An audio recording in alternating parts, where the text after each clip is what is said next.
Assalamualaikum wahai istriku yang tersayang dan baik hati. Kaulah dunia akhiratku. Semoga ditempatkan di jannah Allah.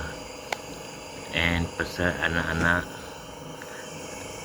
dengan cucu-cucu, siapa-siapa, papa pesan mama juga, kalau dengan orang sakit pergi ziarah. Jangan nak tunggu orang balik rumah baru nak ziarah. Takut Allah ambil dia. Tapi jangan ingat apa-apa. Ni cuma satu pelajaran. Okey. Ingat jaga papa. Anak-anak papa jaga mama, Muhyiddin, anak isteri korang baik-baik. Okey.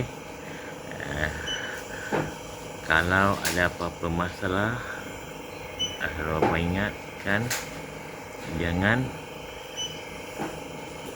gaduh-gaduh. Perkara kecil-kecil kalau boleh hilangkan.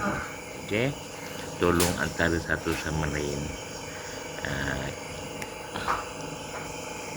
Semalam bapa lupa nak pasal mama.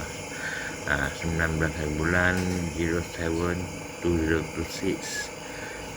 Kalau dengar siapa-siapa sakit, jangan tunggu balik baru nak tengok. Okey, jumpa, minta maaf. Ada sesi faham, minta maaf. Okey, salam subuh dari SGH Hotel 6 Star. Okey, baik-baik kerja. Jangan ingat apa-apa, tak ada apa-apa. Cuma ingatkan mama untuk ingatkan anak-anak.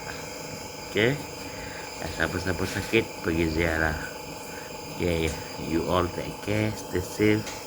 Assalamualaikum and ciao. Pam.